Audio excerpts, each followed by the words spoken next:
I know. And then when I was like 14, I met like a person that did like production. And so I started like working with like a producer, and we would like record things in the basement at like 14, and I would hand out CDs at my school. Awesome. Well, thank you so much for doing this, Kings. Appreciate it. First off, where were you born and raised?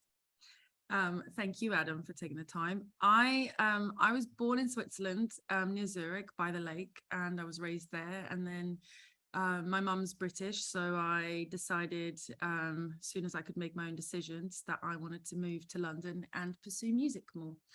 So How old are you when you moved to London then? I was like 21.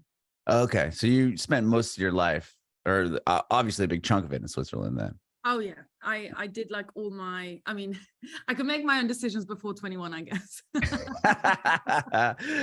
I had to obviously finish school, and then I did like a banking, and my, you know, all the stuff that you do in Switzerland, just to make sure that you've got good education before you dive into the world of music.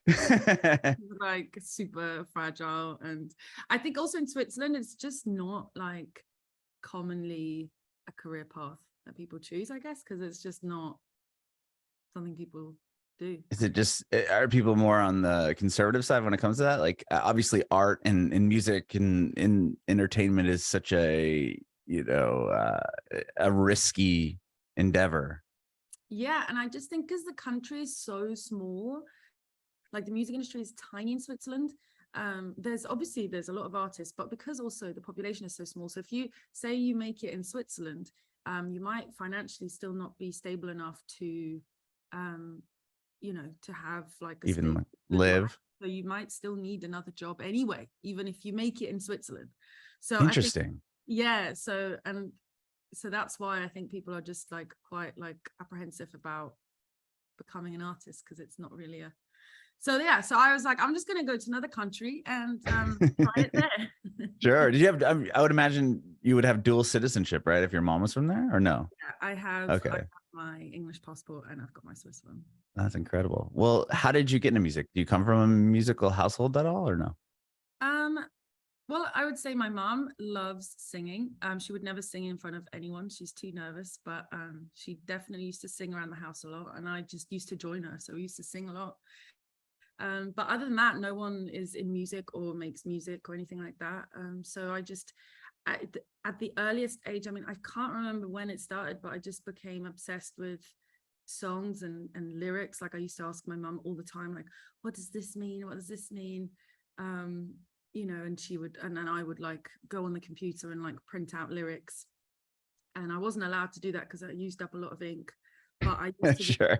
I had like this huge folder with song lyrics, just because I was interested in like what the lyrics were and how they were put together, and I don't know, and that started at like 9, like really young. So I don't know. Well, I can tell that, yeah, lyrics are definitely a big part of your music, at least from what I hear. It's very, even the most recent one that you put out, I was like, wow, like this is so deep.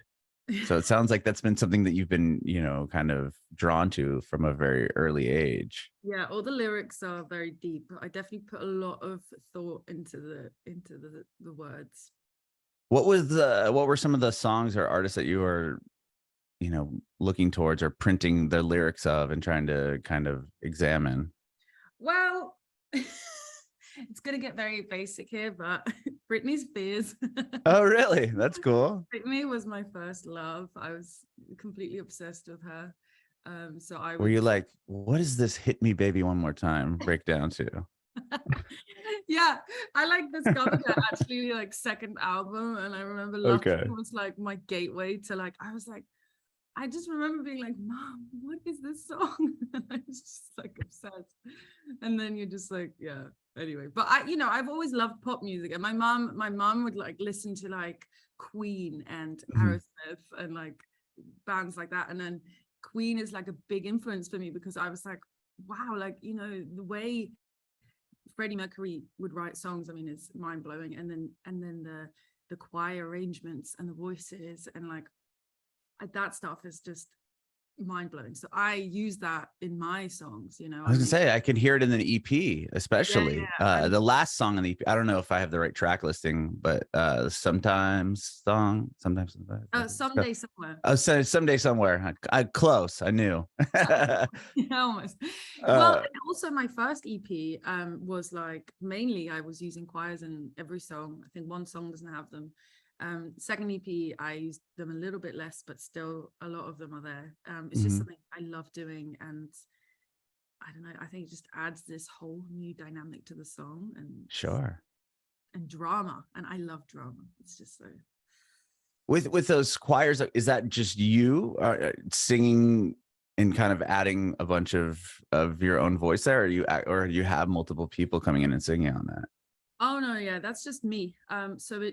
So my main collaborator, one of my best friends, Conway, who his producer name is Halfrhymes, so he produces all my stuff, and we write everything together, and we build the choir together. So it's my voice, and we work out all the harmonies together, because some of them are really hard, because some of them are like really complex harmonies, and I impersonate like different people, and I become like this big operatic guy, and I'm like, whoa, and then I become this like operatic woman with this high pitched voice, and I just like do all these voices, and it's really fun. It's just like, and then when you like layer it all, it just sounds like lots of different people. And I don't know, it's really fun. So we No, do that's it interesting. Yeah, because I was gonna say it sounds like you just hire a bunch of people to come in and sing, but that's all you, and that's crazy. It's cool. Oh, very cool. So from there, like printing song lyrics, really getting into the what these songs mean.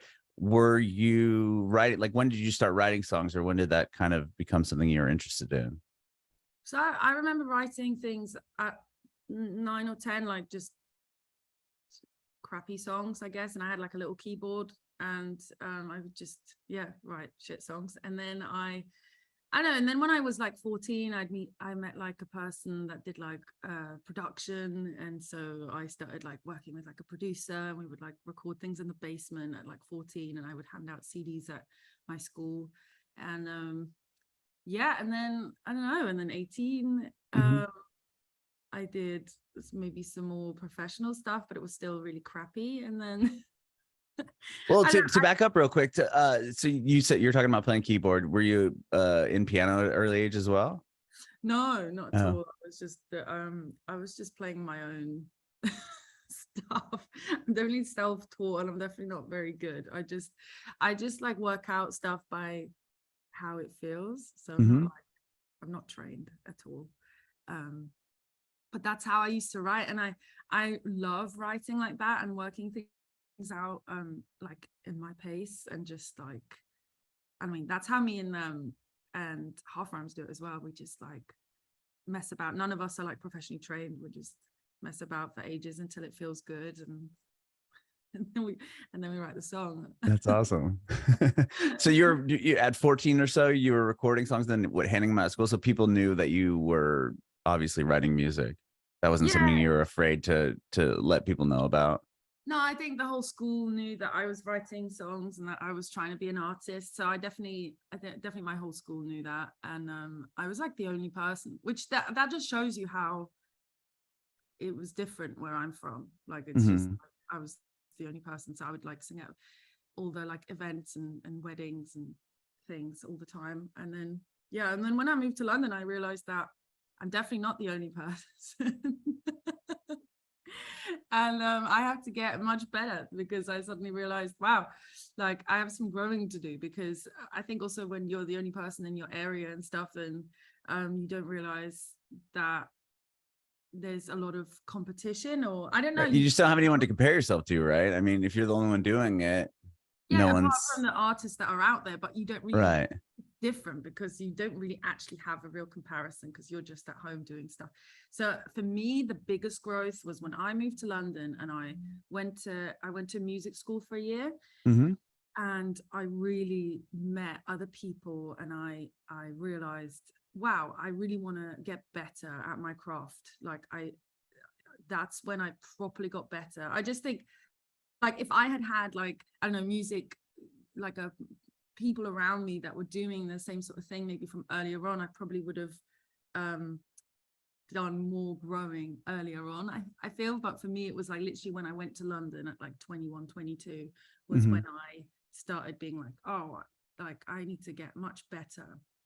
And I spent a lot of time writing songs that no one ever heard or will ever hear, that I was just working on. And then I met Conway really, I met him like 3 years ago, and we were writing every week together. I was like the first person he wrote with, and he was the first person I wrote songs with, and we would just write together religiously all the time and produce together and all this stuff. And we've been doing this for almost 4 years, and now we've grown to a point where I'm really proud of the stuff that we make. Oh yeah, I mean, and the success that you've achieved is amazing. I mean, to be on a tour with Imagine Dragons, and for example, I mean, just the past record and everything you're doing.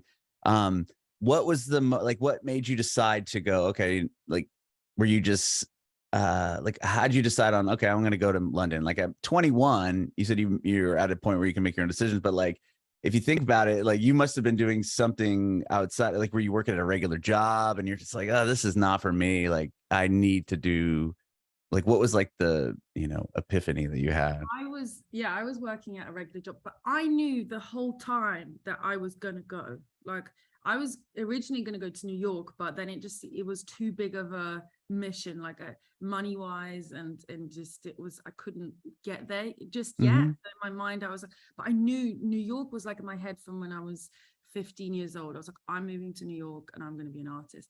And then it changed when I was about like 18. Maybe I started thinking, okay, maybe it's going to be London because I have the passport and it's just going to be more doable. Like first baby steps, and then and then I just always knew. So all the education I did, all the work I did, the day jobs, it was all towards moving to another country. I saved money and I did all my applications, because you had this huge application process of the school and the interviews, all that. So it was just, I had like years of like planning in my head that I was. So you knew you were leaving, and it was like, okay, I'm doing all these other things kind of to set myself up to be able to go. It wasn't like, you know what, I'm going to just go for it. It's like you were working and doing all these things to set yourself up to be able to make the move. Yeah. And everyone, all my friends knew for years, because I always said, but probably a lot of people were like, oh, she's not going to do it. And then when I finally got accepted to a school, and I was like, I knew I wanted that school, and I was like, and I got accepted, and I was like, right, I'm going. And I left within 6 months, quit my job. And at that point I was living in like a little flat, I had a little car, because in Switzerland as well, I think now like living in other countries, you realize, wow, like in Switzerland, it's a country where you earn a lot of money just working like a basic job. Like you can live in a flat and have a car at like 18. I mean, when I was 18, I moved out. I was living by myself. So I was already by myself and had like an own life. But I just, so I sort of sold it all, and I just realized, I just moved, and and then it was back to like, and then it was like 4 jobs at the same time. I was gonna say, you must have been a big change when you get to London, and then they're like, you gotta be 40 with 3 kids to have your own flat. yeah. And I mean when I say have your own flat, it's not buying but renting. But still, I mean, even to be alone. Living alone, having a car, being able to eat and everything else, that's so rare, especially here. I mean, in the United States, like, it's impossible. No, you can't. And you can work in a like a little shop at the train station and earn a good wage in Switzerland to like live and rent a flat. And so like it's a different kind of life. And then when I moved to London, I really realized, I was like, oh shit, like I had to work 4 jobs. I had to do night shifts, and I had to do all these and obviously black hairs and mold on the walls. And I was like, this is cool, but like, were you like, did I make the right decision? And you know what, I never once questioned the decision, but I remember that my friends and my parents said, like, And you know what? I'm very privileged because I knew, and I think that is one thing. It's like when you have when you're from another country and you know you can go back and get a job somehow, somewhere, like literally a cleaning job and get more salary than working as a nurse in the UK. I think that's a privileged position to be in, because then you always have that backup. You're like, if I can't, Yeah. I will have to just go back to Switzerland. Yeah, you have a fallback. You have like a backup I plan, think so to that's speak. very privileged, yeah. And I don't think, not many people have that. Damn, I need to get a passport. I need to get like some You need to get citizenship married there. to Swiss person. Yeah, that's I never ever wanted to go back though. I mean, for me, it was always like I cannot I just cannot go back. I mean, for me, it was always like, if I go back, I failed. So that was always what I had in my head. I also didn't visit Switzerland for years because I felt if I go back and I haven't achieved anything, it's failure. And people are going to ask me, and I'm going to be ashamed to say, oh, I'm still working 4 jobs and I haven't put any music out and I'm still trying to find my way, because it just takes a while. Like for some people, it can just happen like that. And for some other people, you just have to grind and you just have to go. And so for me, I was, for a while, I was ashamed to come home because I was like, I don't want to tell anyone that I'm nowhere. I'm still just like finding my feet after like 2 years, 3 years even. So it was, so it was definitely like a tough but very important years. Yeah. What at what point, or like what was the change? Like, did you put a certain song out, or what was the moment that was, you're like, wow, like what validation happened that you like this 3 years has really paid off, or at this point I can go home and like show something, I have something to show, I guess. Yeah. What would you say that moment was? Well, I think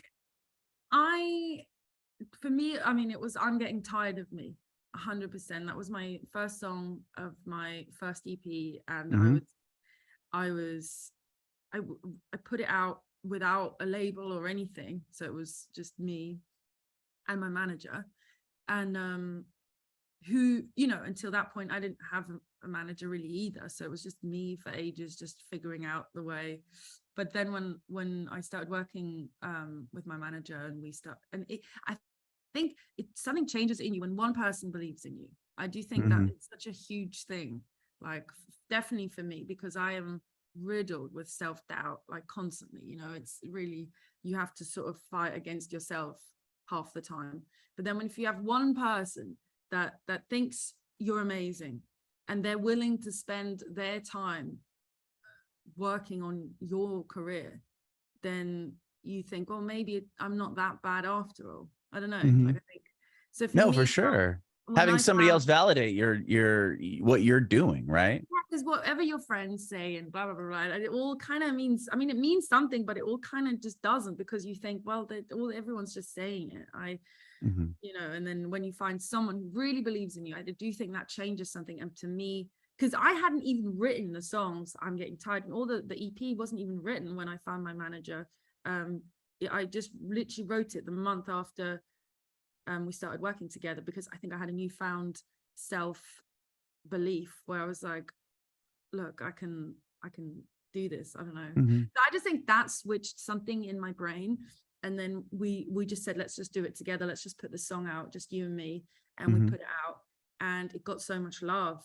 And then we continued, and then, signed a record deal, and then found a bigger team. And then now we're on tour, and, it's still the beginning, but for me, it's still mind blowing what's happened now already. And especially in Switzerland, like, obviously they're very supportive of their home talent. So they're very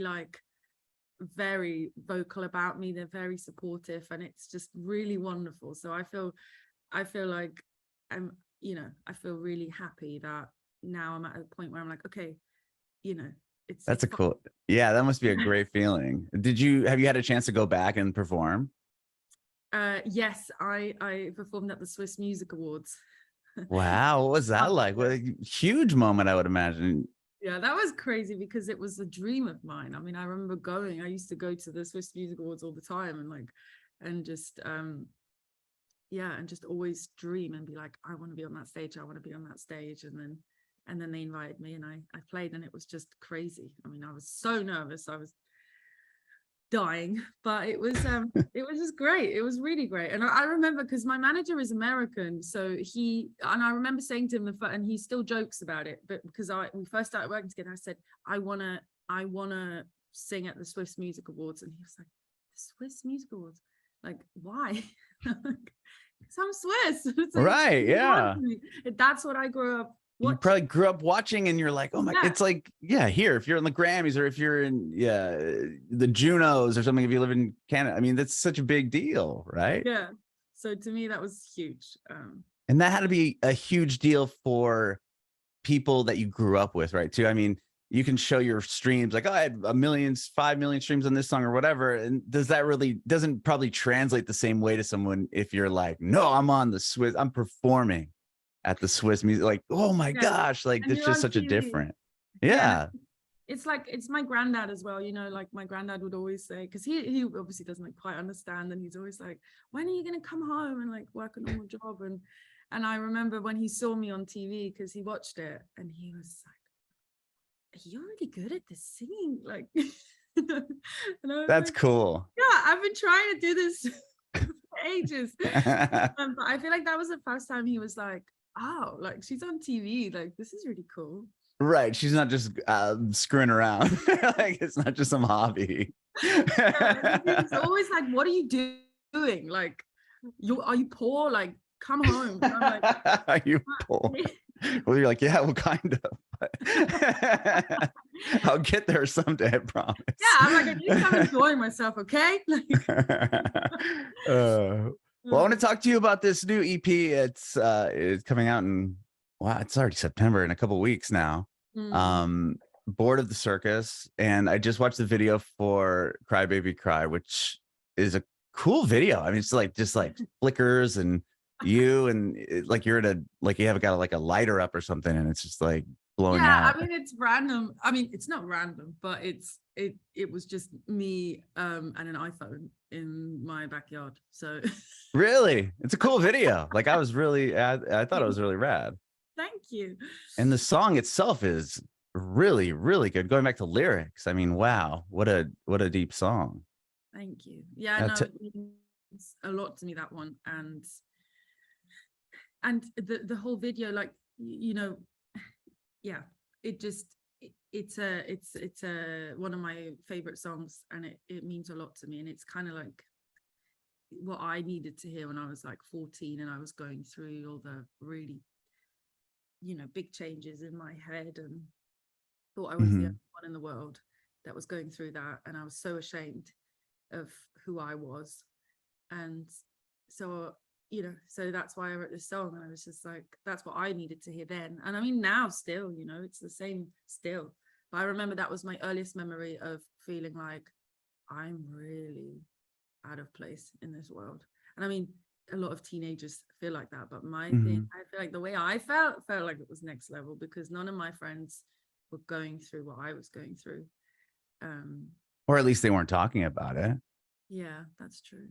I mean, I battle all that still to this day, you know, depression and anxiety, all that. And so when I hear the song, I was like, wow, like to have somebody speaking directly to this and being so vulnerable about it. I think that's huge. And that's such a, you know, like a vulnerable thing to do. Thank you.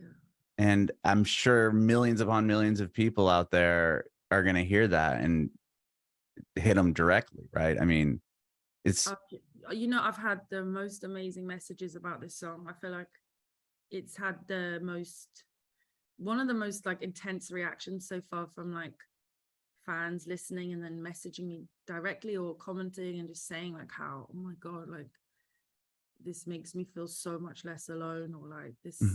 I've had people like crying on voice messages, messaging me like just crying to the song because they're just letting it out. And that's exactly what I wanted to do. I wanted to make you feel like you can just let it out, because there's no shame in it. And yeah, it's really wonderful putting it out finally.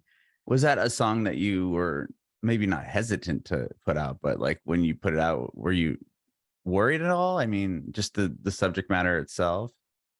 Um, well, I feel like I still want to speak to my parents about it, because I haven't really like spoken to my family about this song. And I feel like usually I owe them to at least speak about the song with them, and I haven't actually done that yet. So I did feel a bit like, oh God, it's coming out, and yeah, and they're gonna hear it, and then they're gonna have lots of questions. And but I feel like I've been very vulnerable in my other songs as well. So I've already sort of broken that barrier for myself, where I'm just very, very honest in my songs. So it's hard every time, and I usually get very emotional when I put a new song out, because it feels so like revealing. But but then it gives me so much courage when people listen and say that they needed to hear this. Then I'm like, well, it all makes sense then, because yeah. And now I was going to ask you about that. Like your parents probably listening to your lyrics and then hearing this, and were they, would they be kind of, oh, wait a second, like, thrown off a little I bit? think it can get, it's quite difficult for my parents sometimes, because but we have conversations about it, and I'm like, look, this is how I feel, or how I felt.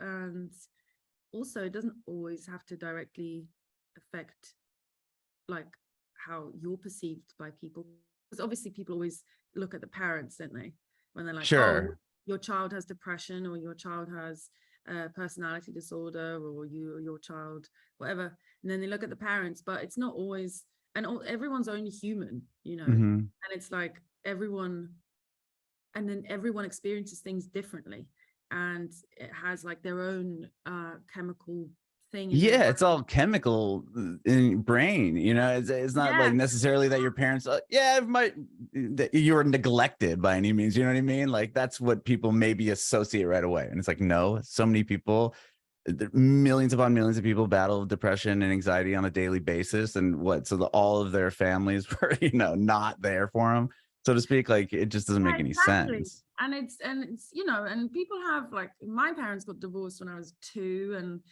then I didn't see my dad much for a while, because they weren't together, and you know that's what the law's like. You don't see your dad when you go with your mom, and you don't see your dad much. And then my mom had to work like around the clock, because she was alone. And that's the thing, is like these things in life, it's like this stuff happens, and it's not like and then it affects you, and also how you're born anyway, with your brain is like what you're like anyway. So I know that I'm very sensitive anyway, so any perceived abandonment or anything like that always sent me over the edge.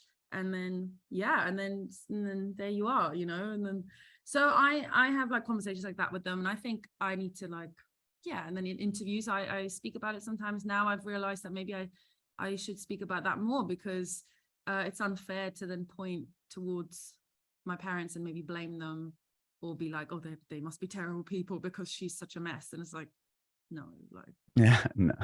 Right. Everyone's human, and it's fine. Sure. No, when you go out and sing this, I mean, you're on tour with Imagine Dragons. I'm just going off your Instagram and seeing like these crowds, and then I recognize a lot of venues you're playing in September, because I'm from San Diego, and I've been to Chula Vista Amphitheater where you're playing there, and the Woodlands in Texas. I've seen shows there, and Shoreline in San Francisco. I lived up there for a while. So like you're playing these massive venues, obviously, with like, well, Imagine Dragons are like one of the biggest bands on the planet. To come out and sing that song, like, what is that like? Is that pretty emotional? I mean, I would imagine that being, not only are you feeling the energy of X thousand people, but to sing a song like that. It's when it's people that don't know you and you're singing about really personal stuff, it is very scary. Sometimes I have to like block out that they're there, and I'm just singing it, I'm just trying to get through it, because especially like Bitter Tonic which starts with like, I don't want to die, but I say I do, so I can scare myself sometimes. And like the whole song is just like really personal about self-destruction. Mhm. And I always, it's like the second song in, and every time I'm always like, okay, I'm just gonna like go through it. But then afterwards, so this has been the biggest surprise for me, because I had no idea. I never even went out to the crowd in the first like few shows, because I had no idea that people would react like that towards me.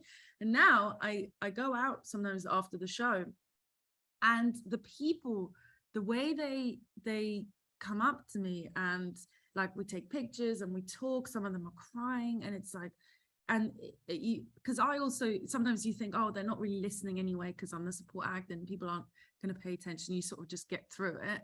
But then when you realize people they are listening, and and it's speaking to them, even though this is the first time they've heard it, but they're taking in the lyrics, and you come out afterwards and they really I don't know. I mean, this has been one of the most amazing things I've ever experienced, is the reaction afterwards, and how I can then connect to everyone in the audience when I come outside. And that's been like really special. So I really enjoy that. And it makes me more courageous with singing the songs, because I'm like, okay, not everyone thinks I'm just like, I don't know, because for a moment you're embarrassed, you're like, which is the exact thing why I do what I do, is because I don't want to be embarrassed about my mental health. But for a moment you're embarrassed, you're like, oh, I'm saying these things, it's embarrassing. And but then and then now I've quickly learned that no, this is great. Like it's really freeing for me. I think people are drawn to like vulnerability and it just being so honest. Like I feel like that's like people are attracted to that, right? I mean, you'll see it on TikTok or Insta, whatever, social media, the people that are being like honest and real about this situation, what they're talking about, are the ones that get the audience or get the reaction. Not if you're just going up there, like people know if you're bullshitting them, like, right? I mean, if you're just like, oh, I'm going to write this song about being sad because that's what the cool thing to do is right now. Like, I mean, it's easy to see that if it's, authentic or not. Yeah, no, you're right. You're right. And I'm really glad that people are connecting to that, and that I'm not standing there by myself and just like yeah. But I'd write the songs either way, because it is definitely how I get to grips with things. Come to terms with things, whatever the word is. No, that's it. I appreciate your time, Kings. This has been so much fun. I thank you so much for having this conversation with me. Yeah, I do have I have one more quick question, but now two, because I just thought of something. What was it like getting that phone call that you're going to open up for Imagine Dragons? Unreal. I remember I was in front of my fridge and my manager called me and told me, and I just screamed. I was just, I mean, it's completely surreal. I don't know. And when I got it, to be fair, for ages, I was like, oh, it's not going to happen. Like, I was like, yes. And then I was like, oh, no, it's not going to happen. Like, something's going to change, because that's so unrealistic, because it's my first tour. And like, why would they?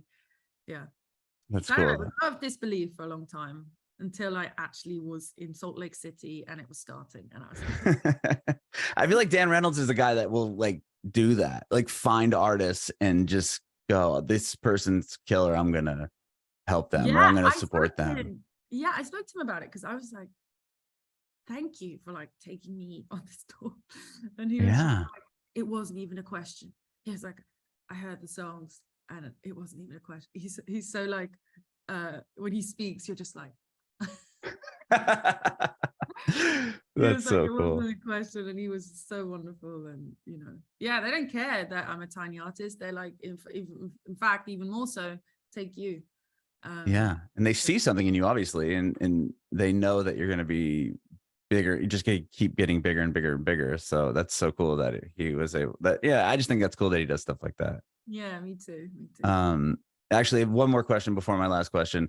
Are these, because I was going on your website, I love that you're releasing the EP as a 10-inch vinyl. I think that's so awesome. first off. And then I noticed that you have art on there from your other EP. Is that your actual drawings on those? Oh no, I used to so I would draft them like what I envisioned, and then I had this girl called Sheila who's like amazing, and she would I found her online, and we would like do it together, and then she'd draw them digitally, send me the layered files, and then I would fuck with it in Photoshop, and then that's how the artworks are made. So it was a big collaboration. Like I would send the drafts, then and then she sends the layers, then I do the color and the like, you know, some of the adjustments and shapings. And I love it. I think it's so cool. I would spend hours and hours and days on end on these artworks, and I remember at some stage my man was just like, okay, next EP we can't do it because it's taking so much time. It took me so long for each artwork. But yeah, they're great. Yeah, I'm gonna pick up those the portfolio you're doing, and then you autographed it too. I think that's so cool. I do love them. I was looking at them the other day because someone messaged me about it, and I was like, maybe like EP3 will bring it back or something. I don't know. Very cool. And my last question for you is if you have any advice for aspiring artists. Well, my advice is to not I think listen to certain advice, but I think you have to learn to listen to your own gut. I mean, I think for me, when I finally made stuff that was actually good was when I really just listened to what I thought that I should do as an artist, and not what everyone around me would always say. You know, teachers, people around you that give advice. You go to these panels and you play your songs and you get feedback. I mean, I don't want to discredit any of these things, but art is very individual, and I don't believe in someone just giving out like advice in terms of what your art should be, only how to maybe get to certain points in the industry, but not what you should make. So I think for that, you just have to focus on your craft, do it every day religiously, and just listen to your gut, because you're the only one that knows what art you should make.